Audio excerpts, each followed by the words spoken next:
Welcome to ABC news. నేను వెంకట్. ముందుగా headlines చూద్దాం.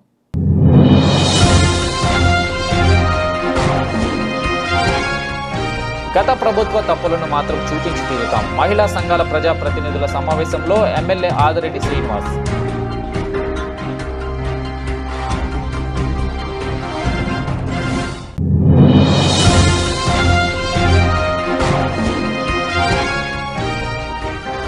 మన ప్రాంత అభివృద్ధి మన బాధ్యత. నెల రోజుల్లో క్వారీ గోతుల్లో నీరు తోడాలి, గోతులు పూడ్చాలి.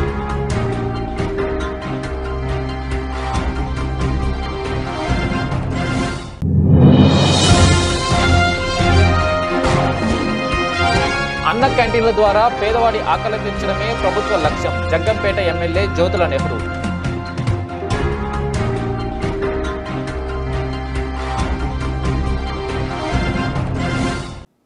రాష్ట్రంలో తెలుగుదేశం, జనసేన, బీజేపీలతో కూడిన ఎన్డీఏ కూటమికి ఎన్నికల్లో అఖండ విజయం అందుకున్న వెంటనే కూటమిగా అభివృద్ధి పనులు దిగామని, కలిసికట్టుగానే పనిచేస్తామని సిటీ ఎమ్మెల్యే ఆదిరెడ్డి శ్రీనివాస్ ప్రకటించారు.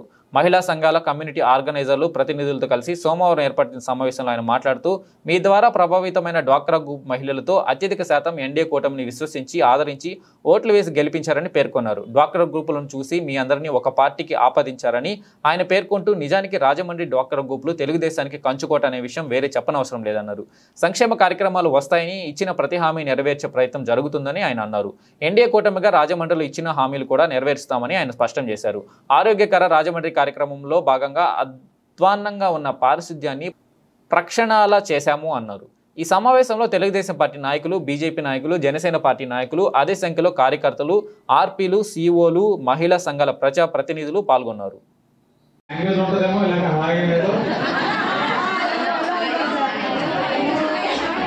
జోష్ తగ్గినట్టుంది.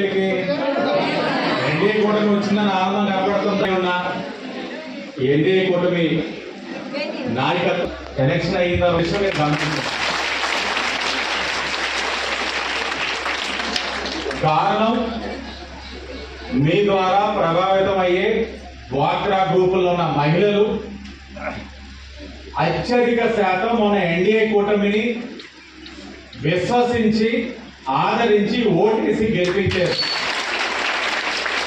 వాళ్ళందరి పైన కూడా ఇక్కడ ఉన్న వాళ్ళు ప్రతి ఒక్కరికి, నాతో పాటు ఇక్కడ ఉన్న ప్రతి ఒక్కరికి బాధ్యత ఉంది. ఆ బాధ్యతని మీటింగ్ రూపేణా మీతో మాట్లాడి మా ఆలోచన అన్ని కూడా మీకు తెలియచేయాలన్న ఉద్దేశంతో మీటింగ్ పెట్టడం జరుగుతూ ఉంది. సంక్షేమ కార్యక్రమాలు వస్తాయి, ఇచ్చిన ప్రతి హామీని నెరవేరుస్తాం. రాజమహేంద్రవరం పరంగా కూడా ఎన్డీఏ కూటమిగా ఇచ్చిన ఎన్నికల హామీని కూడా నెరవేరుస్తాం. దాంట్లో భాగంగా ఆరోగ్యకరమైన రాజమహేంద్రవరం కోసం అడుగులు ముందుకేస్తా ఉన్నాం. గతంలోని మావారు అనగా మీరు అందరూ కూడా అర్థం చేసుకోవాల్సింది, పదే పదే ఆ విషయాన్ని మీకు మళ్ళీ ప్రస్తావించాం. మీరందరూ కూడా నా కుటుంబ సభ్యులు, ఇది నా బలం. నేను చెప్పింది మరలా గుర్తు పెట్టుకొని, నా కుటుంబ సభ్యులు నా బలం అన్నదానికి మీరు ఏ విధమైన గౌరవం ఇవ్వాలన్న దాన్ని బట్టే నా గౌరవం కూడా ఉంటుందన్న విషయం మీరు గమనించండి.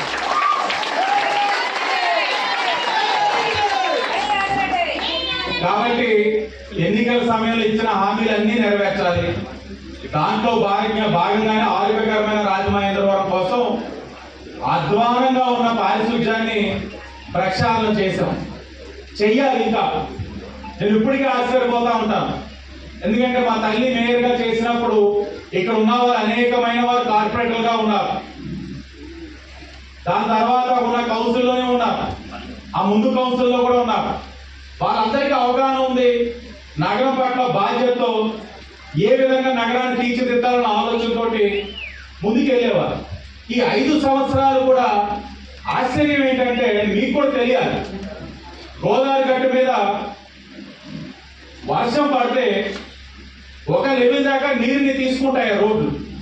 ఆ పైన ఎక్కువైతే నీరంతా కూడా గోదావరిలోకి వెళ్ళడానికి ఒక వాల్ ఉంది. క్రమం తప్పకుండా అక్కడ ఉన్న మా నాయకత్వం వర్షం నీరు ఎక్కువైనప్పుడు ఆ వాలు తిప్పి గోదావరిలోకి నీరు వదిలేవారు. ఎంత సిగ్గు చేయటంటే 4 సంవత్సరాల నుంచి ఆ వాలునే తెప్పలేదు. నెగ్గినట్టుగా అసలు ఏంటి దాని పరిస్థితి చూస్తే ఆ వాలు దారిలో గోదావరికి నీరు కలవడానికి ఉండే ఛానల్ అంతా 5 రోజులు పట్టింది ఆ ఛానల్లో చెత్త అంతా తీయడానికి. సరే వాలు తిరుగుతుందేమో అని చెప్పి చూస్తే డీసీపీ అసలు తిరగలేదు పట్టించుకుంటా. 4 ఏళ్ళు నువ్వు పట్టించుకున్నావు ఏంటి, ఇప్పుడు నేను తిరగమంటే నేను తిరగాలంటే తిరగను అంటున్నాడు. ఇప్పుడు మళ్ళా అంతా కట్ చేసి దాన్ని మళ్ళా కొత్త ఛానల్ వేసాం. మొన్న డ్వాక్రా గ్రూపుల్ని చూస్తే మీరందరూ కూడా ఒక పార్టీకి ఆపాదించారు. సరే 5 సంవత్సరాలు మిమ్మల్ని పరిపాలించారు, డ్వాక్రా గ్రూపులకి చేరువయ్యారు. నేను ఇక్కడ ఉన్న వాళ్ళు కూడా ఆలోచించుకోమంటా ఉన్నా. ఇది ముమ్మాటికి ఇప్పుడు ఎన్డీఏ కూటమిగా ఉన్నాం, రేపు భవిష్యత్తులో కూడా ఉంటాం. కానీ ముమ్మాటికి ఇది ఈ నియోజకవర్గం డ్వాక్రా గ్రూపులు కానీ మహిళలు కానీ తెలుగుదేశం పార్టీకి కంచుకోట అనే విషయం మీరు గమనించారు. ప్రమాదకరంగా మారిన క్వారీ గోతులను క్వారీ యజమానులు వెంటనే పూడ్చే విధంగా అధికారులు చర్యలు చేపట్టాలని నగరపాలక సంస్థ స్టాండింగ్ కమిటీ మాజీ చైర్మన్ బర్రె కొండబాబు డిమాండ్ చేశారు. కొత్తగా ఎన్నికైన Rajahmundry city MLA Adireddy Srinivas, rural MLA Gorantla Butchaiah Chowdary, Rajahmundry MP Daggubati Purandeswari, మంత్రి కందుల దుర్గేష్ కు అన్ని పార్టీల నాయకులకు వినతి పత్రాలు అందజేస్తామని ఆయన తెలిపారు. ఈ సమస్య పరిష్కరించాలని కోరుతూ సోమవారం నగరపాలక సంస్థలో నిర్వహించిన ప్రజా సమస్యల పరిష్కార వేదిక కార్యక్రమంలో అధికారులకు బర్రె కొండబాబు వినతి పత్రం సమర్పించారు. అనంతరం ఆయన మాట్లాడుతూ మన ప్రాంత అభివృద్ధి మన బాధ్యత అన్నారు. నెల రోజుల్లో చర్యలు చేపట్టకపోతే ఇక తాళోపేడు తేల్చుకుంటామని బర్రె కొండబాబు హెచ్చరించారు. గతంలో ఒకసారి క్వారీ గోతులు నీటిలో దిగి నిరసన దీక్ష చేశానని, అవసరమైతే మళ్లీ దీక్ష చేస్తానని స్పష్టం చేశారు. కార్యక్రమంలో సున్నంబట్టి లేఅవుట్ కమిటీ అధ్యక్షుడు కేవీవి సత్యనారాయణ, కార్యదర్శి బాబురావు, ఉపాధ్యక్షుడు లక్ష్మీనారాయణ, శ్రీ వెంకటేశ్వరరావు, నాగేంద్ర పాల్గొన్నారు.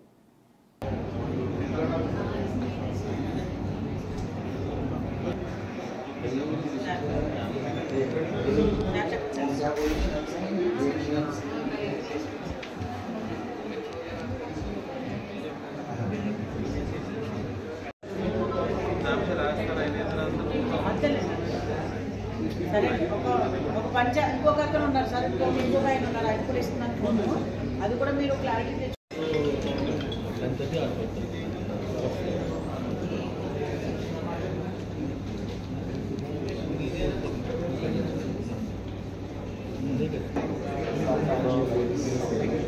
వాటర్ ట్యాంకర్స్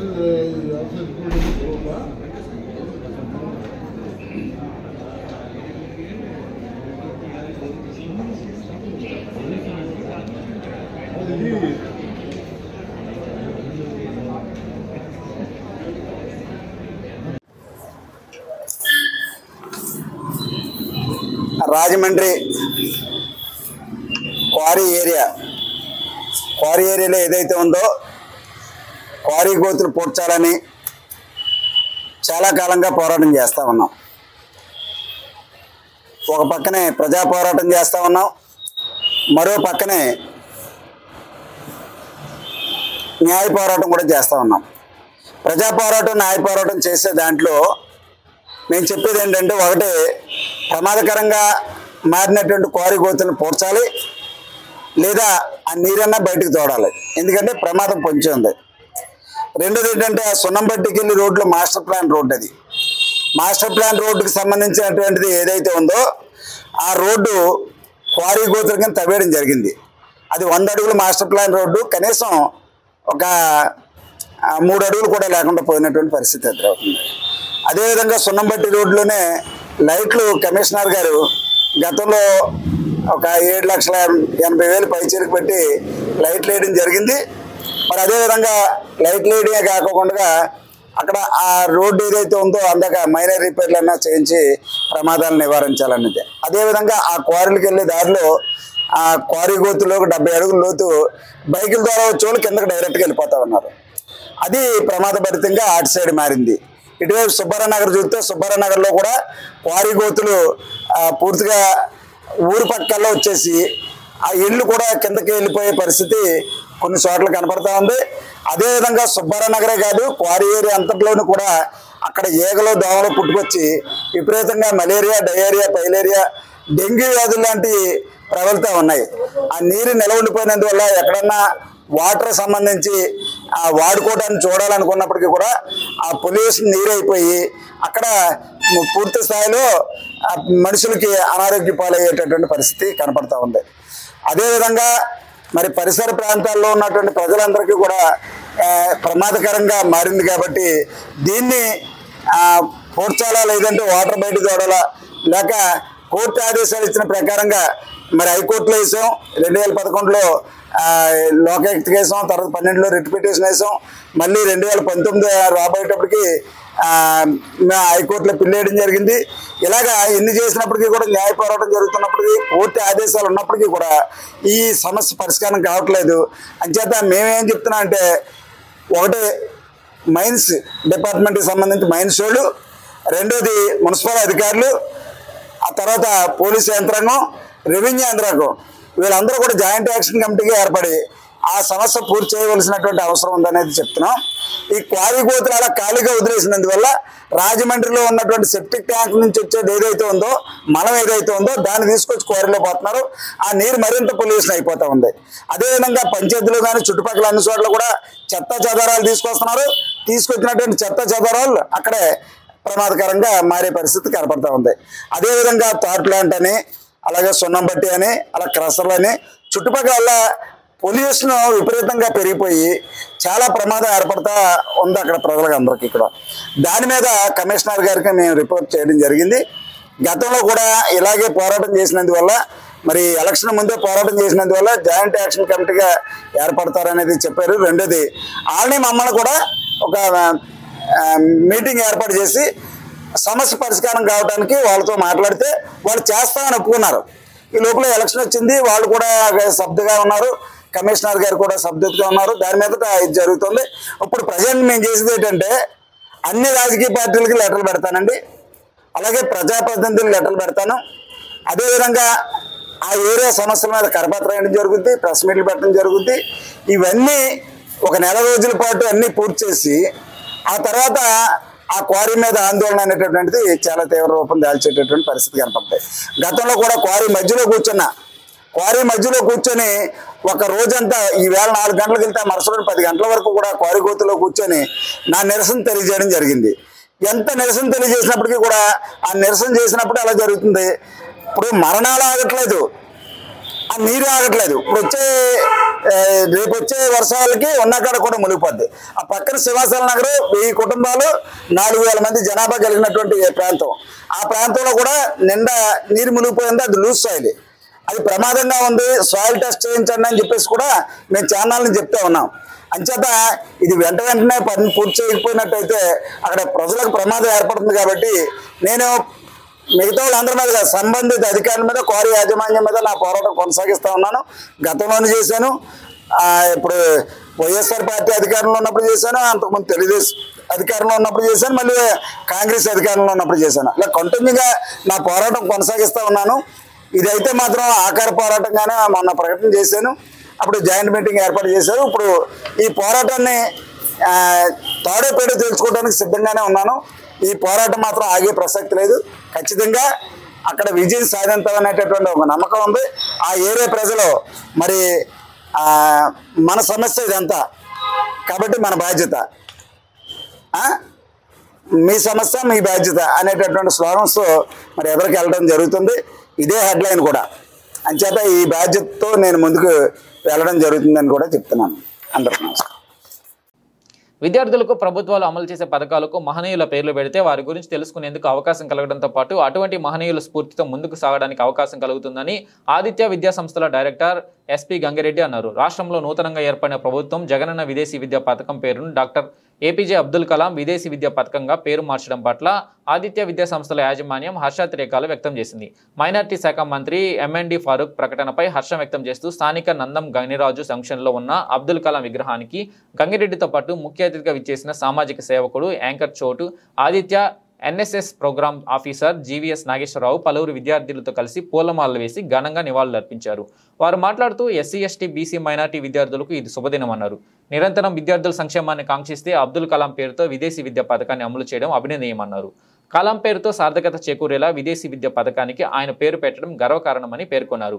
నాయకుల మంచితనం, రాజనీతిజ్ఞత ఇటువంటి మహనీయుల పేర్లకు సార్థకత చేకూర్చినప్పుడే తెలుస్తాయన్నారు. ఆదిత్య మహిళా డిగ్రీ కళాశాలను గతంలో మంత్రిగా ఎన్ఎండి ఫారూక్ ప్రారంభించిన విషయాన్ని గుర్తు చేశారు. విగ్రహాన్ని స్థాపించి ఆయన జయంతి వర్ధంతి కార్యక్రమాలు చేస్తున్నారని కొనియాడారు.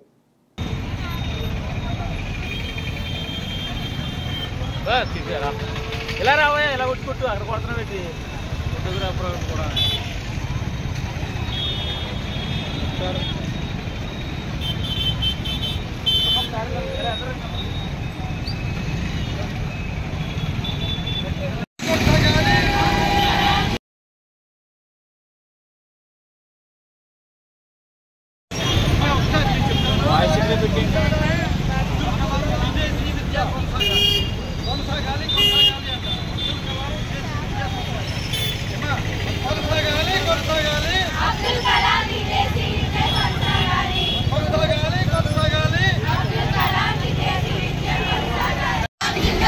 जिंदाबाद जिंदाबाद जिंदाबाद जिंदाबाद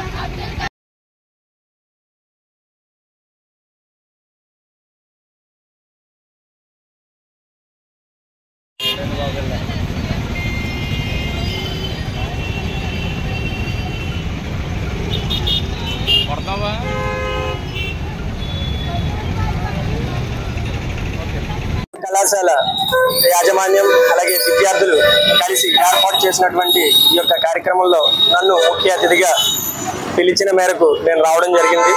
అయితే విదేశీ విద్య ఈ యొక్క పథకానికి మన డాక్టర్ ఏపీజే అబ్దుల్ కలాం గారి పేరుని పెడుతున్నట్లు రాష్ట్ర మైనారిటీ మినిస్టర్ ఎన్ఎండి ఫరూక్ గారు తెలియచేయడం మనందరికీ తెలిసిన విషయమే. మరి ఆ నేపథ్యంలో ఆ యొక్క మహనీయుని స్మరించుకుందామని ఈరోజు పూలమాలలు వేసి అర్పించి ఈ యొక్క కార్యక్రమాన్ని ఏర్పాటు చేయడం జరిగింది. అయితే ఈ యొక్క విదేశీ విద్య పథకానికి అబ్దుల్ కలాం గారి పేరు పెట్టడాన్ని మేము పూర్తిగా స్వాగతిస్తున్నాం. అలాగే డాక్టర్ ఏపీజే అబ్దుల్ కలాం గారి సేవలు ప్రతిసారి ప్రతి వ్యక్తి ప్రతి భారతీయుడు కూడా ఎప్పటికప్పుడు గుర్తు చేసుకుంటూ వారిని స్ఫూర్తిగా తీసుకొని ఆదర్శంగా నిలవాలి. మరి అదే త్రోవలో వెళ్తున్నటువంటి నేను గత 5-6 సంవత్సరాలుగా మన రాజమండ్రి నందం గనిరాజు జంక్షన్ లో రాష్ట్రంలోనే మొట్టమొదటి అబ్దుల్ కలాం విగ్రహాన్ని ఏర్పాటు చేసినటువంటి విషయం మీ అందరికీ తెలిసిందే. మరి ఏర్పాటు చేయడమే కాకుండా వారి జయంతి వర్ధంతి కార్యక్రమాలను నిర్వహిస్తూ అలాగే ప్రతి సంవత్సరం మున్సిపల్ స్కూల్స్ లో చదివేటటువంటి మెరిట్ విద్యార్థులకు స్కాలర్షిప్స్ అందించడం, అలాగే కరోనా సమయంలో ఆయన యొక్క ఫౌండేషన్ తరఫు నుంచి ఎన్నో సేవా కార్యక్రమాలు చేయడం అలా ఆనవాయిగానే వస్తూ ఉంటుంది. మరి ఆయన్ని స్ఫూర్తిదాయకంగా తీసుకున్నటువంటి నేను ఎంతో మందికి స్ఫూర్తిగా నిలిచి మరెంతో మంది ఆయన బాటలో నడవాలని మనస్ఫూర్తిగా కోరుకుంటూ ఈ యొక్క కార్యక్రమంలో పాల్గొన్నటువంటి ఆదిత్య కళాశాల డైరెక్టర్ గంగిరెడ్డి గారికి, అలాగే ఎన్ఎస్ఎస్ సార్ నాగేశ్వరరావు గారికి, అలాగే విద్యార్థులకు నాకు సహకరించినటువంటి మీడియా మిత్రులందరికీ కూడా మరొకసారి ధన్యవాదాలు తెలియజేస్తున్నాను.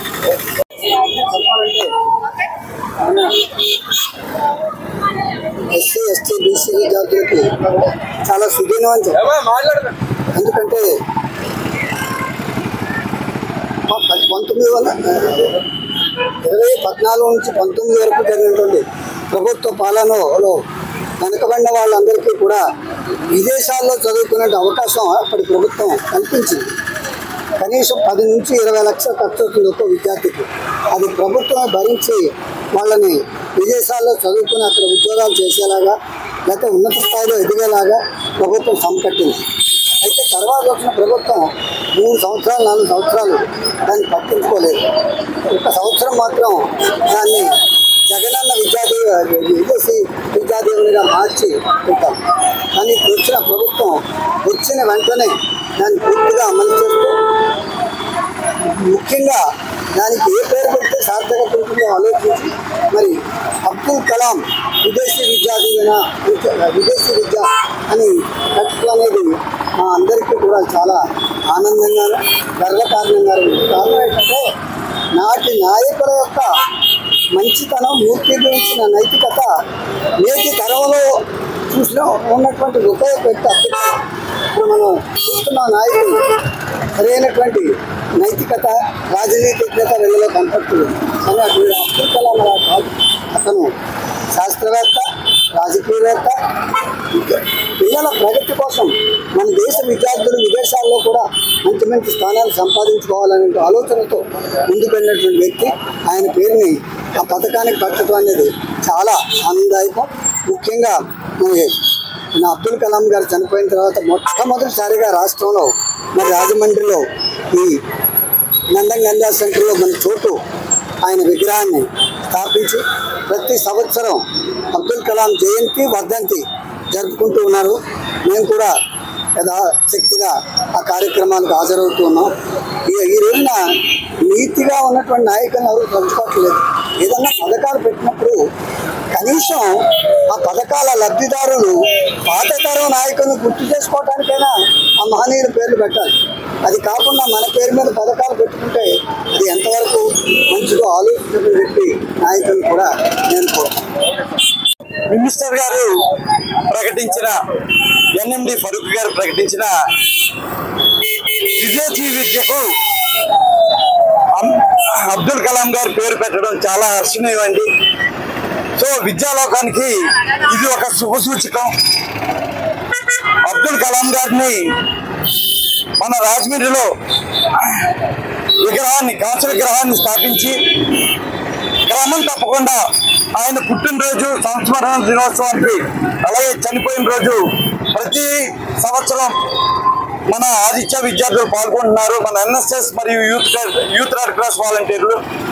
సో ముఖ్యంగా నేను చెప్పదలుచుకున్నది ఏంటంటే 2003 సంవత్సరంలో రాజమండ్రిలో మా ఆదిత్య కాలేజీని ప్రారంభించింది ఎన్ఎండి ఫరూక్ మినిస్టర్ గారి చేతుల మీదుగానే ప్రారంభించారండి. ఆ రోజు మహిళలు 52 మంది రక్తదానం కూడా చేశారు. అప్పటి నుంచి అందరిలో ఎన్ఎస్ఎస్ స్ఫూర్తి వచ్చింది. సో ఈ అవకాశాన్ని ఇచ్చినందుకు చోటుబాయికి అలాగే గంగిరెడ్డి గారికి అందరికీ కృతజ్ఞతలు తెలుపుతున్నాను.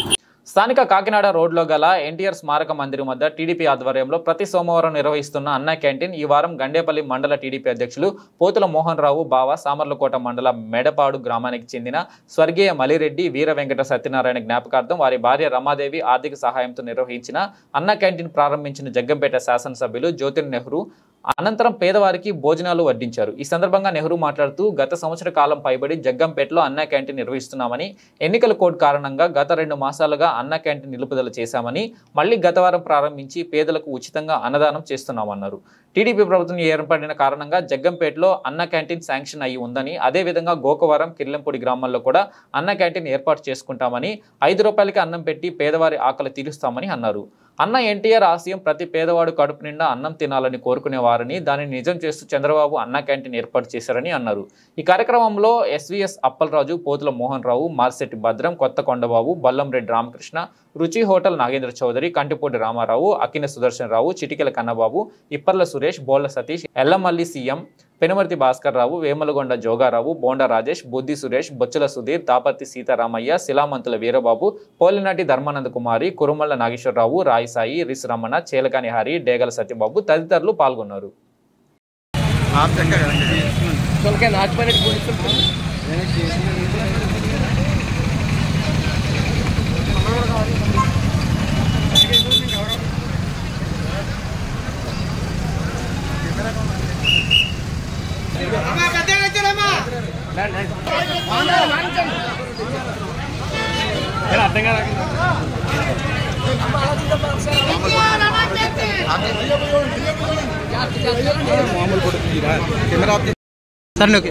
గత సంవత్సరం బట్టి సంవత్సరం పైబడి అన్నా క్యాంటీన్ ప్రతి సోమవారం మన జగ్గంపేటలో ఎన్టీఆర్ సముదాయంలో నిర్వహించడం జరుగుతుంది. అదేవిధంగా మళ్ళీ ఎన్నికల కోడ్ సందర్భంగా అధికారులు ఆఫ్ చేయమన్నటువంటి పరిస్థితుల్లో ఎన్నికల నిబంధనలకు కట్టుబడి ఆఫ్ చేయడం జరిగింది. లాస్ట్ వారం నుంచి మళ్ళీ అన్నా క్యాంటీన్ నిర్వహించడం జరుగుతుంది. అయితే ఇప్పటికైతే గత తెలుగుదేశం ప్రభుత్వంలో జగ్గంపేటలో అన్నా క్యాంటీన్ శాంక్షన్ అయింది. ప్రారంభించే టైంలోనే ప్రభుత్వం పోవడం ఆగడం జరిగింది. అలాగే కిర్లంపూడిలో కూడా అన్నా క్యాంటీన్ శాంక్షన్ అయింది. అది కూడా ఈ 2 తొందరలో ప్రారంభిస్తాం. గోకవరానికి కూడా శాంక్షన్ తెచ్చుకుంటాం.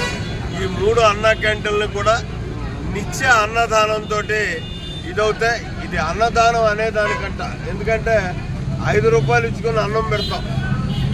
అతి తక్కువ ధరకి అన్నం పెట్టేటటువంటి కార్యక్రమాన్ని అన్న క్యాంటీన్ల ద్వారా నిర్వహిస్తాం కాబట్టి అన్నగారి యొక్క ఆశయం ఏదైతే ఉందో ఆకలితో పేదవాడు ఉండకూడదనేటటువంటి ఆశయానికి అనుగుణంగా తెలుగుదేశం ప్రభుత్వం తీసుకున్నటువంటి నిర్ణయం, దాన్ని మళ్ళీ పునర్వ్యవస్థీకరిస్తున్నామని చెప్పడానికి మాత్రం చాలా సంతోషిస్తున్నాం. జిల్లాలో ఒక్క డయేరియా కేసు నమోదు కాకుండా ప్రత్యేక కార్యాచరణతో సమన్వయ శాఖల అధికారులు ప్రత్యేక దృష్టి సారించాలని జిల్లా కలెక్టర్ డాక్టర్ కె మాధవిలత అధికారులను ఆదేశించారు. జిల్లాలో డయేరియా నియంత్రణ ప్రజలకు అవగాహన అంశంపై జూలై 1వ తేదీ నుండి ఆగస్టు 31 వరకు జిల్లా స్థాయిలో ప్రత్యేక ప్రచార కార్యక్రమం అమలుపై సోమవారం జిల్లా కలెక్టర్ కార్యాలయ సమావేశంలో జిల్లా స్థాయి టాస్క్ ఫోర్స్ కమిటీ సమావేశాన్ని కలెక్టర్ అధ్యక్షతన నిర్వహించారు. ఈ సమావేశంలో జాయింట్ కలెక్టర్ ఎస్తేజ్ భారత్, డిఆర్ఓజీ Narasimhulu, DMHO doctor K Venkateswararao, DCHS doctor NP Padmasri, DIO doctor N Rajakumari, వైద్య ఆరోగ్య శాఖ డాక్టర్లు, సిబ్బంది, వివిధ శాఖల జిల్లా అధికారులు తదితరులు పాల్గొన్నారు. ICDS department and health department అనేది చేసుకోవాలి. Okay, next coming to the drinking water కి సంబంధించి RWS ఎక్కడ ఉన్నారు? ఓకే, ఇక్కడ ఉన్నారు.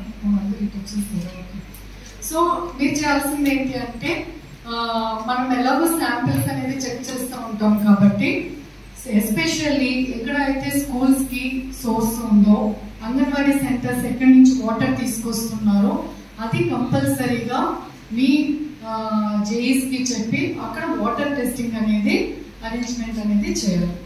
ఆ క్వాలిటీ టెస్ట్ చేసుకుంటూ మనము in case any contamination is observed immediately we have to stop the source of water. మనకి అసెస్మెంట్ ఏంటి? ఒక పిహెచ్సి పరిధిలో ఒక 10 కేసెస్ నమోదైతే diarrhoeal cases, there is a prevalence of diarrhoea in that area అనేది మన అసెస్మెంట్ ఉంటుంది. సో వెంటనే డిఎల్డిఓస్ మీరు ఎంపీడీఓస్ కి చెప్పండి, మండల్ లెవెల్లో ఇది ఒక మీటింగ్ జరగాలి. బికాస్ జేఈస్ ఆర్డబ్ల్యూఎస్ ఎవరైతే ఉంటారో వాళ్ళకి ఏం చెప్పాలి మనము? Immediately when such cases are observed ఆ వాటర్ ఇమ్మీడియట్ గా స్టాప్ చేసి ఆ ఓవర్ హెడ్ ట్యాంక్ ఏదైతే ఉందో అది క్లీనప్ చేసి అన్ని బాగున్నాయి, వాటర్ కంటామినేషన్ ఎక్కడ లీకేజ్ ఉంది, ఎక్కడ మనకి అది కంటామినేట్ అవుతుంది, ఫీకల్ మ్యాటర్ కంటామినేషన్ ఏంటి అనేది సోర్స్ అబ్జర్వ్ చేసిన తర్వాత అది రెక్టిఫై చేసిన తర్వాతనే ఆ వాటర్ అనేది అక్కడ ప్రజలకి మనం అందుబాటులోకి తీసుకోవాలి. అప్పటి వరకు ఎంపీడీఓస్ ఏం చేయాలి? కోఆర్డినేషన్ చేసుకొని త్రూ ట్యాంకర్స్ వాళ్ళకి వాటర్ అనేది అందజేయాలి. ఓకే, త్రూ పంచాయత్ ఫండ్స్ అది క్లీనింగ్ అనేది చేయాలి. ఆ సర్టిఫికేట్ ఒకసారి and pipe leakages and repairs అనేది ఒకసారి చెక్ చేసుకోవాలి. సిమిలర్లీ మున్సిపాలిటీస్ లో కూడా మున్సిపల్ కార్పొరేషన్ లో కూడా ఎంహెచ్ఓ వచ్చారు కాబట్టి లాస్ట్ ఇయర్ మనకు ఒక ఇష్యూ జరిగింది ఇక్కడ. So we observe that it is due to the leakage of the pipe. అక్కడ మనకి బులెటిన్ ముగించే ముందు హెడ్లైన్స్ మరోసారి.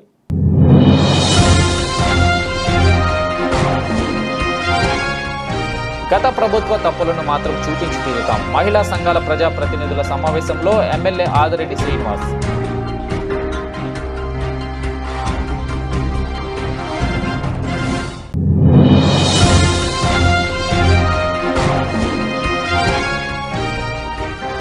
మన ప్రాంత అభివృద్ధి మన బాధ్యత. నెల రోజుల్లో క్వారీ గోతుల్లో నీరు తోడాలి, గోతులు పూడ్చాలి.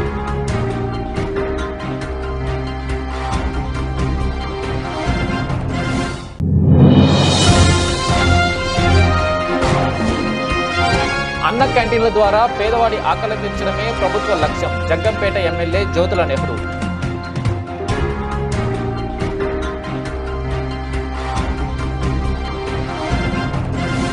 ఇవి బులెటిన్ అప్డేట్స్. చూస్తూనే ఉండండి ఏబీసీ న్యూస్.